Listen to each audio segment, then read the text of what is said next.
여러분, 그동안도 안녕하셨습니까? 화면을 통해 다시 뵙게 돼서 참으로 반갑습니다.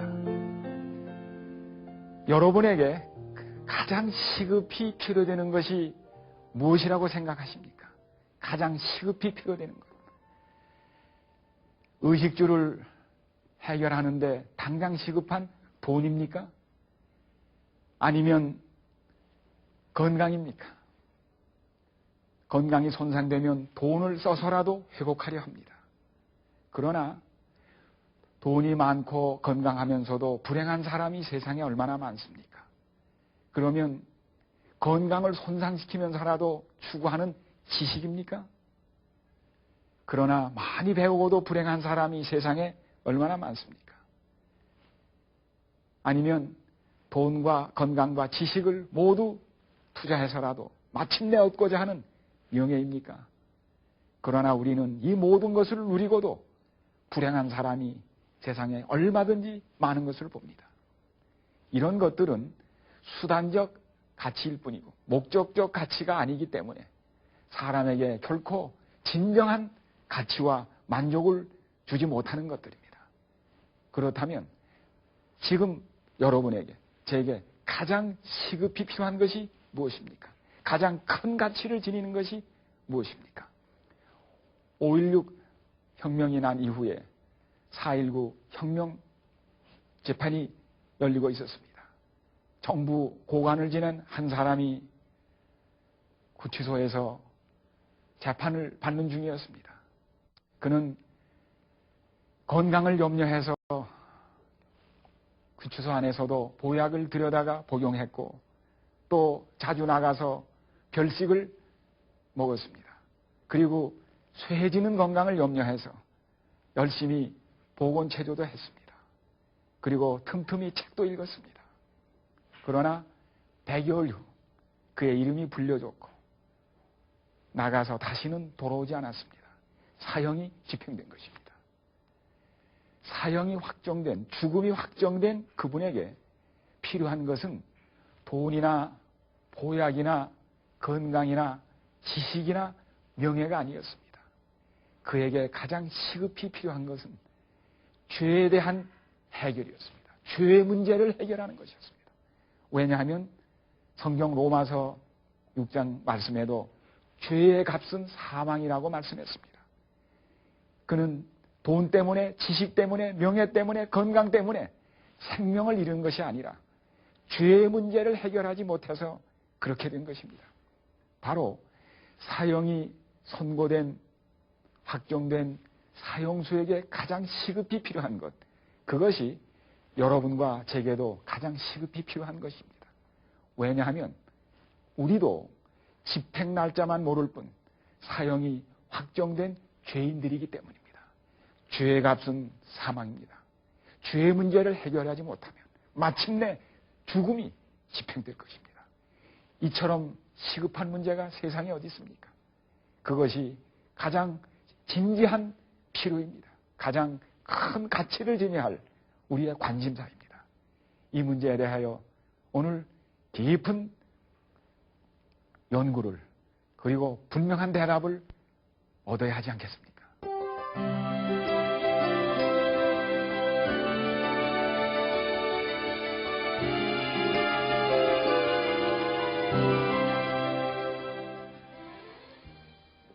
방금 드린 말씀이 성경에 아주 분명히 제시되어 있습니다. 예수님께서 말씀하신 마태복음 6장 33절에 그러므로 너희는 먼저 그의 나라와 그의 의를 구하라. 그리하면 이 모든 것을 너희에게 더하시리라. 그런 말씀이 있습니다. 이 모든 것이란 그 앞서 말씀한 의식주를 가리킵니다. 그처럼 시급한 의식주보다 더 먼저 구할 것이 무엇인가? 하나님의 나라, 즉 그의 통치와 그분의 의를 구하라는 것입니다. 다시 말씀드리면 죽음이 확정된 사형수에게 의식주보다 더 시급한 것이 그의 죽음의 원인이 되는 죄를 해결할 의, 그 의의 본질을 부여하시겠다는 것입니다. 그것을 먼저 추구하라는 말씀입니다. 여러분, 세상에서 가장 흉한 소식, 나쁜 소식이 무엇입니까? 죄인이 법정에서 듣게 되는 사형 판결입니다. 이것은 사람이 죽게 되었다는 소식입니다. 사람이 죽는다는, 죽게 되었다는, 죽었다는 소식보다 더 흉한 소식, 나쁜 소식이 어디 있습니까? 그렇다면 세상에 제일 좋은 소식, 기쁜 소식, 그 소식은 무엇입니까? 그것은 죽을 사람이 살아났다는 소식입니다. 죽게 된 사람이 죽지 않게 됐다는 사실입니다. 죄인이, 범법자가 법정에서 듣게 되는 무죄 판결의 소식입니다. 성경은 이것을 복음이라고 말하고 있습니다. 복음, 복된 소식, good news, glad tidings. 성경은 그것을 인간이 듣는 가장 좋은 소식인 복음이라고 하는 것입니다. 그것이 바로 요한복음 3장 16절의 내용입니다. 그것이 복음입니다. 그 내용이 무엇입니까? 하나님이 세상을 이처럼 사랑하사 독생자를 주셨으니 이는 저를 믿는 자마다 멸망치 않고 영생을 얻게 하려 하십니다. 다시 말하면 죽게 된 죄인이 예수 그리스도를 믿음으로 말미암아 살게 됐다는 소식입니다. 그러니 그게 복음이 아닙니까? 그러나 여러분, 이 복음의 내용이 무엇입니까? 그런 죽게 된 인간을 살리기 위하여 하나님의 외아들 예수 그리스도께서 돌아가셨다는 소식입니다. 여러분, 외아들 죽었다는 소식 얼마나 흉한 소식입니까? 세상에서 가장 나쁜 소식입니다. 하나님의 외아들이 죽었다는 소식, 그것이 인간에게는 가장 복된 좋은 소식이 된 겁니다. 사랑하는 여러분이요, 하나님께서 죽음이 확정된 우리를 살리기 위하여 당신의 외아들을 죽이셨다는 십자가 사건, 그것이 복음입니다. 이 엄청난 사실, 이 엄청난 소식을 듣고 하나님이 나 때문에 외아들을 죽이셨다는 이 소식을 듣고도 우리가 잠잠할 수 있겠습니까? 아무 반응을 하지 않아도 됩니까? 바로 이 복음의 내용이 무엇입니까? 사도 바울 선생님께서 경험하시고 하나님의 말씀으로 기록한 로마서 1장 17절에 보면 복음에는 하나님의 의가 나타나서 믿음으로 믿음에 이르게 하나니 기록된 바 오직 의는 믿음으로 말미암아 살리라 함과 같다. 이 복음의 내용이 무엇인가? 하나님의 의라는 사실입니다. 의라는 말은 죄와 반대되는 뜻이라고 말씀을 드렸지요. 바로 죄의 값은 사망인데 사망의 원인인 죄를 제거하는 것이 하나님의 의입니다. 그렇기 때문에 이 복음이 죄인들에게 좋은 소식인 까닭은 그것이 바로 죄의 문제를 해결하는 하나님의 방법이요 본질인 하나님의 의가 이 복음의 내용이라는 것입니다. 이 얼마나 감격스러운 주제요 내용입니까? 그렇다면 이러한 하나님의 의가 누구에게 필요합니까? 그런데 성경은 로마서 3장 10절에 의인은 없나니 하나도 없다고 말씀했습니다. 왜 그런가? 먼저 하나님과 성경을 모르는 이방인들, 유대인 이외의 사람들은 그들의 양심을 통하여 분명히 말씀하시는 하나님의 율법, 다시 말하면 하나님의 의를 지키지 않았습니다. 또 천연계를 통하여 분명히 하나님의 존재가 뚜렷이 드러났는데도 그것을 인정하지 않고 불신함으로 그들의 양심과 이성을 거스렸습니다. 그러므로 죄인이 된 것입니다. 유대인은 한편 하나님의 말씀과 율법을 가졌으면서도 그것을 올바로 수행하지 않았습니다. 또 수행할 수도 없습니다. 결과적으로 이방인이나 유대인이나 다 같이 죄인이 된 것입니다. 의인은 없나니 하나도 없다고 로마서 3장 10절에는 선언했습니다. 그렇다면 모든 인간에게 하나님의 의는 필요한 것입니다. 그러면 어떻게 이 의를 얻어낼 수 있을까요? 본래 의라는 것은 율법을 완전히 지키는 그 자체가 의였습니다. 그러나 여기 나온 대로 의인은 없나니 하나도 없게 되었습니다. 왜냐하면 요한일서 3장 4절에 보면 죄는 불법이라고 말씀을 했습니다. 즉 양심의 천연계 또 십계명을 통하여 나타난 하나님의 율법을 온전히 지킨 죄인은 하나도 없었습니다. 아담, 하와 이래 그의 모든 후손이 다 죄인이 된 것입니다. 그렇다면 율법을 지켜서 의인이 되는, 무죄가 되는 길은 얻게 된 사실에 대하여 성경 로마서 3장에는 이렇게 말씀했습니다. 20절입니다. 그러므로 율법의 행위로 그의 앞에 의롭다 하심을 얻을 육체가 없나니 율법으로는 죄를 깨달음이니라. 죄인이 유죄 판결을 받은 죄인이 아무리 율법을 지킨다고 해서 법을 지킨다고 해서 그것 때문에 무죄가 되는 방법은 세상에도 없습니다. 단지 모범수가 될 뿐입니다. 그러므로 죄인이 율법을 지켜서 그 결과로 무죄하게 되는 길, 곧 의인이 되는 길은 없습니다. 율법의 기능은 죄를 지적해주고 죄인인 것을 판결하는 기능밖에는 없기 때문입니다. 그렇다면 죽음이 확정된, 죄가 확정된 인간은 어떻게 이 의를 누릴 수 있을까요?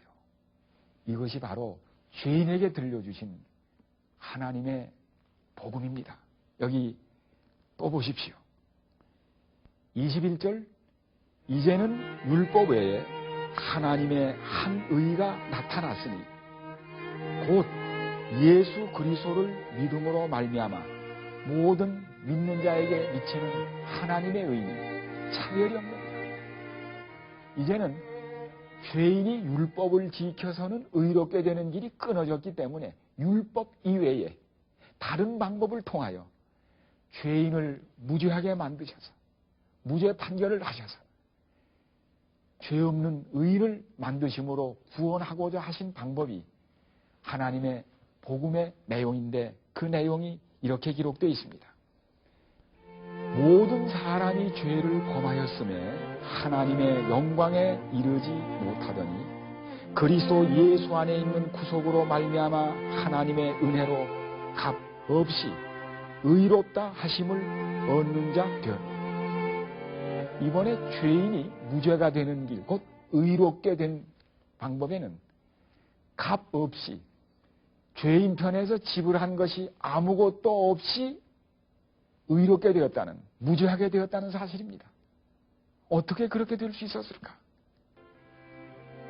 이 예수를 하나님이 그의 피로 인하여 믿음으로 말미암는 화목 제물로 세우셨으니 이는 하나님께서 길이 참으시는 중에 전에 지은 죄를 간구하심으로 여기 보니까 어떻게 죄인을 무죄로 만드셨는가?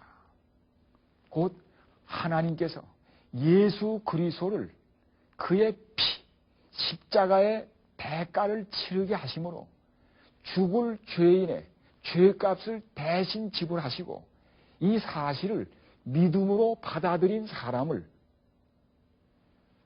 무죄로 여기시고 의인으로 만드시겠다는 놀라운 사실입니다. 이 예를 이렇게 들 수 있습니다. 교통법규 위반 직결 재판이 벌어지고 있었습니다. 방금 피의자의 이름이 호명되고 자리에 섰을 때 재판석에 앉았던 판사는 소스라치게 놀랐습니다. 아, 그는 바로 그동안 그렇게 수소문에 찾던 대학 시절의 절친한 친구였습니다. 그러나 어쩌자고 그 절친한 친구를 이런 자리에서 만나야 합니까? 반갑기 그지없는 그 친구를 바라보는 판사 얼굴에는 깊은 고민과 좌절이 에워졌습니다. 참으로 친구이기 때문에 그를 무죄로 선고하면 판사 자신이 범법자가 됩니다. 그것은 법관이 할 일이 아닙니다. 그것은 범법입니다. 그러나 법을 원망할 수는 없었습니다. 교통법규가 지켜지지 아니하면 생명과 재산이 안전하지 않습니다. 법과 우정, 법을 살리자니 우정을 희생해야 되고 우정을 지키자니 범법해야 되는, 법을 희생시켜야 하는 이러한 갈림길에서 판사는 고민했습니다. 잠시 후 판사의 얼굴에는 결연의 빛이 떠올랐습니다. 그는 법규에 따라 정해진 벌금을 선고했습니다. 배신감으로 창백해진 친구의 낯을 바라보며 그는 재판이 끝난 후에 빨리 법복을 벗고 친구에게 달려갔습니다. 친구 미안해. 아까는 내가 판사였지만 지구는 변함없는 자네 친구야. 친구 섭섭해하지 마. 아까 내가 선고한 벌금 내가 낼게. 자네는 지금 완전히 무죄하게 된 거야. 내가 모든 책임 내가 질게. 판사 친구의 충심을 이해한 이 친구는 얼싸안고 서로 눈물을 흘렸습니다. 바로 이 지혜로운 판사가 선택한 이 방법이야말로 당신이 지으신 첫 자식인 아담과 하와, 인간이 죄졌을 때 하나님께서 선택하신 선택이었습니다. 죄 지은 인간의 죄값을 하나님께서 죽음으로 갚으시고 죽게 된 죄인을 살려내신 방법, 그것이 복음인 것입니다. 여기 하나님, 공의를 행하시는 하나님이, 여기 공의 하나님이 계십니다. 여기 죄인이 있습니다. 하나님께서는 죽게 된 죄인에게 무죄를 선고하셨습니다. 그것이 칭의입니다. 칭의는 법정 용어로서 로마 당시에 죄인을 무죄로 선고한다는 뜻입니다. 그러나 죄인을 어떻게 무죄로 선고합니까? 바로 예수 그리스도께서 죄인의 값을 갚으시는 화목제물이 되셨습니다. 구약 성경에 읽어보면 제물을 잡아서 제사 드리는 성소제도가 계속 나옵니다. 이 화목제물은 성소 용어로서 희생제물입니다. 대신 죽어주는 것입니다. 예수 그리스도께서 죄져 죽게 된 사형수가 된 인간을 위하여 대신 사형수가 되셔서 십자가에서 법의 집행을 받으신 것입니다. 그 결과로 어떤 일이 일어났습니까? 여기 보면 구속함을 받았다고 해서 구속.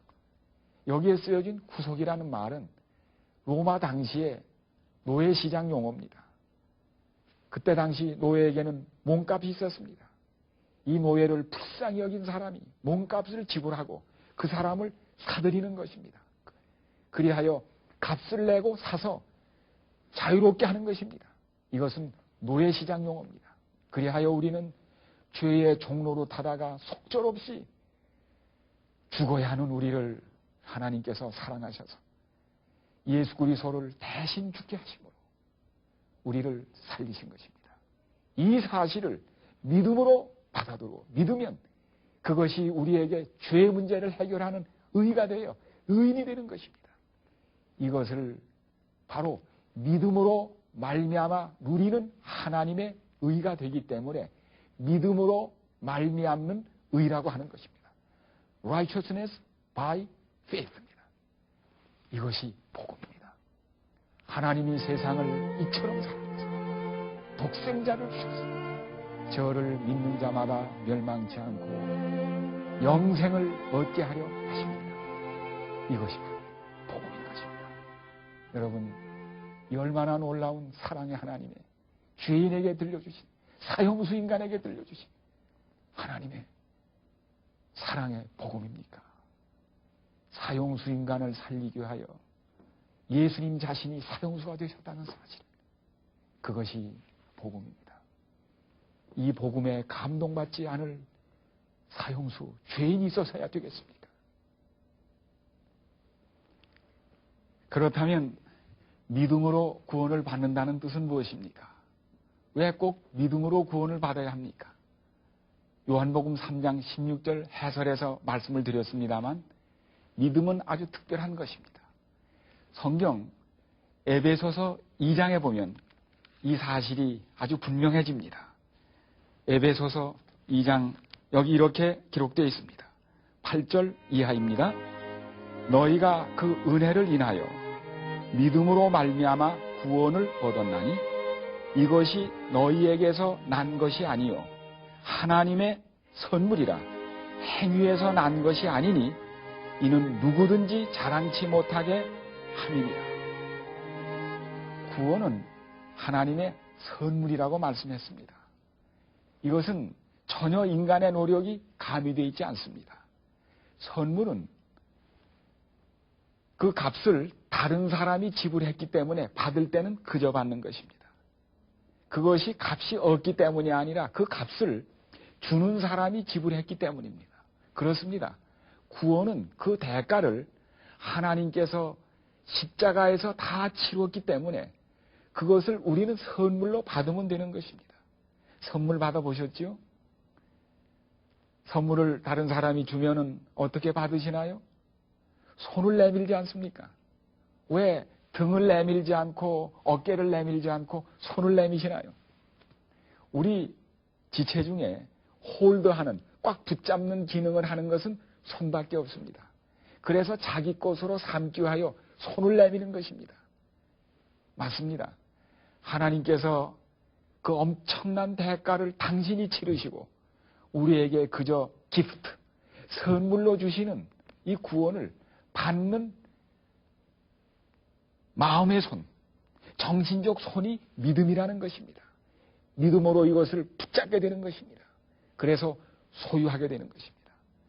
그러므로 구원은 하나님의 선물이라고 말씀했습니다. 그래서 믿음은, 구원은 믿음으로 말미암아 받게 되어 있다고 말씀한 겁니다.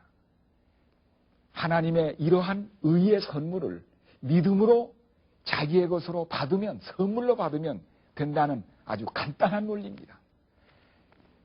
이렇게 되면 중대한 질문이 하나 남아있게 됩니다. 자, 우리가 그러면 구원을 믿음으로, 은혜로 그저 받았으면 율법은 불필요한 것인가? 복음과 율법은 무슨 관계가 있는가? 사면을 받은 사람, 그래서 형무소와 죽음에서 풀려난 사람이 법과는 무슨 관계가 있게 됩니까? 그 원리와 아주 흡사합니다. 성경은 이 사실에 대하여 분명히 말씀하고 있는데 성경 로마서 3장 30절에 보면 그런즉 우리가 믿음으로 말미암아 율법을 폐하느뇨 그럴 수 없느니라 도리어 율법을 굳게 세우느니라. 이 31절에 말씀하시기를 우리가 구원은 값없이 하나님의 선물로 믿음으로 받았다. 그러면 율법은 필요 없게 되었는가? 그것은 불필요한 것인가? 아니다. 오히려 더 율법을 굳게 세워야 한다. 이렇게 말씀했습니다. 그리스도를 믿고 성경을 믿는 많은 사람 중에 우리가 믿음으로 구원을 받았기 때문에 율법은 폐지됐다는 분들이 참 많습니다. 율법은 구원에 아무 소용이 없는 가로거치는 장애적인 요소라고 말씀하는 분들이, 가르치는 분들이, 믿는 분들이 참으로 많습니다. 그것은 아주 유감스러운 일입니다. 그것은 성경의 가르침이 전혀 아닙니다. 이 사실을 설명한 사도 바울 선생님이 같은 책 로마서 7장에 어떻게 말씀하셨는지 귀를 기울여 보십시오. 7장 7절. 그런즉 우리가 무슨 말 하리요? 이때 무슨 말을 해야 합니까? 율법이 죄냐? 그럴 수 없느니라. 율법으로 말미암지 않고는 내가 죄를 알지 못하였으니 곧 율법이 탐내지 말라 아니하였다면 내가 탐심을 알지 못하였으리라. 율법의 기능은 죄를 알게 하는 것입니다. 죄를 깨닫지 못하면 회개를 할 수가 없습니다. 그리스도를 필요로 하지 않습니다. 그러면 결국 구원에 이르지 못하게 되는 것입니다. 엑스레이가 폐결핵을 찾아냅니다. 엑스레이는 폐결핵을 고치지는 못합니다. 그러나 그가 폐결핵 환자므로 빨리 약과 치료를 받아서 고치지 않으면 죽게 된다는 것을 알려주는 기능을 합니다. 바로 율법은 사람을, 죄인을 살리는 기능은 없습니다만 죄인인 것을 가르쳐 주므로 회개케 하여 구원에 이르게 하는 기능을 하는 것입니다. 율법이 폐지됐다고 말씀하지 마십시오. 그러면 세상에 죄가 없어집니다. 죄가 있어도 죄가 되지 않습니다. 왜냐하면 법이 없기 때문입니다. 죄인이 없으면 그리스도에게 나오는 사람이 없습니다. 교회는 비게 될 것입니다. 그러므로 율법이 폐지됐다는 말씀을 다시는 하시거나 믿지 마시기를 바랍니다. 율법의 기능을 이해하셔야 합니다. 뿐만 아니라 이스라엘 백성이 애굽에서 나올 때 하나님께서 십계명을 지켰기 때문에 구원하지 않으셨습니다. 먼저 예수 그리스도를 상징하는 어린 양, 유월절 양 예수 그리스도를 그 십자가의 피로 구속함을 받아서 애굽에서 나왔습니다. 그들이 의롭게 된 것입니다. 해방된 것입니다. 그 후에야 시내산에 이르러서, 즉 애굽에서 구원받은 후 시내산에 이른 다음에 그때야 십계명을 주셨습니다. 다시 말씀드리면 십계명은 구원을 받기 위하여 지키는 것이 아니고 구원을 받은 사람이 준수하게 되는 것입니다. 이스라엘 백성이 애굽에서 구원받은 다음에 그 다음에 십계명을 주셨습니다. 왜냐하면 십계명은 구원받은 죄인이 앞으로 어떻게 살아야 한다는 도덕적인 내용, 표준을 제시하고 있기 때문입니다. 다시 말씀드리면 미국에 가고 싶은 분은 영주권이나 시민권을 얻으려 하는 분들은 여기에서 미국 법을 지켰다고 비자가 나오지 않습니다. 영사관에 가셔서 내가 미국 헌법을 다 지키고 국경일 다 준수했으니 비자 달라고 하면 주지 않습니다. 비자는 미국이 호의로 그져주는 것입니다. 그 비자를 받아서 미국에 일단 딱 이르게 되면 미국에 왔기 때문에 그때부터 미국 법을 지켜야 합니다. 미국 법을 지키지 않으면 시민권이나 영주권을 박탈당하거나 제한당하게 됩니다. 마찬가지입니다. 율법은 우리가 구원받은 후에 하나님의 백성으로 지켜야 할, 살아야 할 내용이 되는 것입니다. 왜 그렇습니까? 성경에 보면 야고보서 2장에 율법을 자유하게 하는 온전한 율법이라고 기록하고 있습니다. 이 자유하게 하는 온전한 율법, 이게 무슨 뜻입니까? 사랑은 생명의 원인이라고 말씀했습니다. 사랑은 바로 행복의 경험입니다. 그러나 죄라는 무엇입니까? 죄는 사랑을 바르게 하지 못했을 때 그게 죄가 됩니다. 사랑은 꼭 자유가 있어야 사랑합니다. 사랑의 유일한 전제 조건은 자유입니다.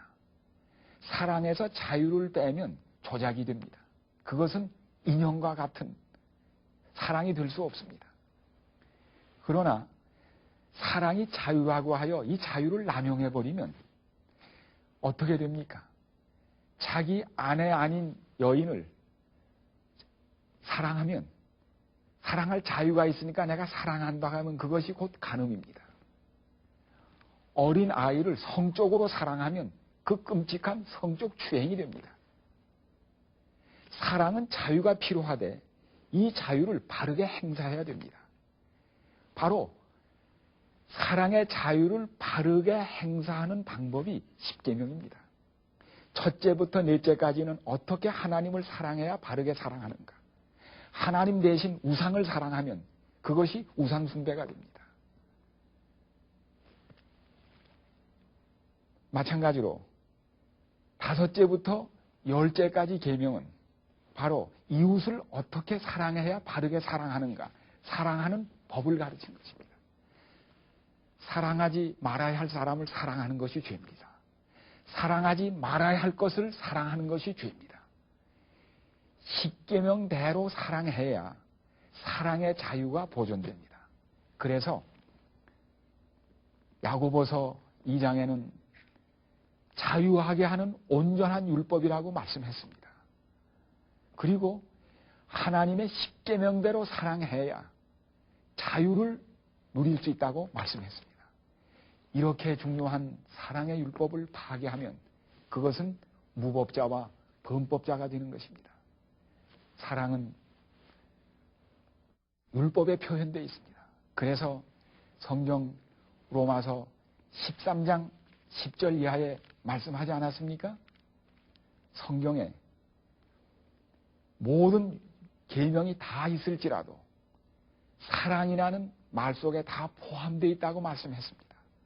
즉 사랑은 율법의 완성이라고 말씀했습니다.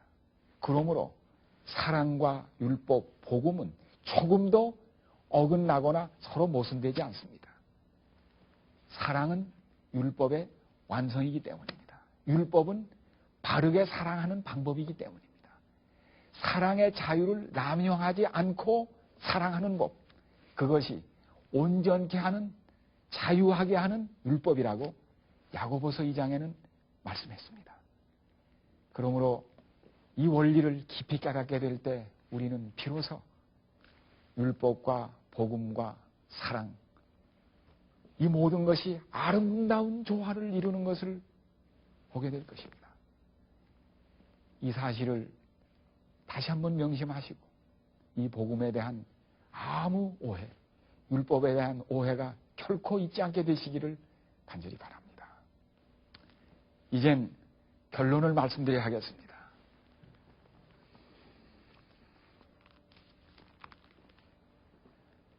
여러분, 죽음을 앞둔 사형수들의 사연이 얼마나 애절한지 아십니까? 사형수들이 보내온 편지, 사형수 어머니들이 부르는 통곡의 노래, 우리는 여기에서 죄의 심각함과 죽음의 심각함을 깊이 깨닫게 됩니다.